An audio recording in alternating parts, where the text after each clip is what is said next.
গেছি।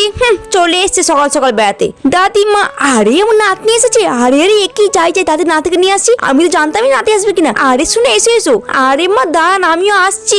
আরে কি মা তো মুখের উপর দরজা মেরে দিল। ওয়াও, মাংসটা খেতে কি টেস্টি। কবে থেকে যে এমন ভাবে শান্তি করে খাবার খেতে পাইনি কে জানে। কারণ আমার বেবি তো আমাকে অনেক জ্বালাতন করে। দেখো না শান্তি ভাবে খাচ্ছে, তো খাওয়া উঠাচ্ছি আমি। আরে কি কত সুন্দর একটা। আরে মা দেন দেন বেবিকে দেন। আর তুমি কোথায় যাচ্ছ? এই তো আমি বেবির অনেকগুলো ছবি তুলি আর সুন্দর করে সাজাবো।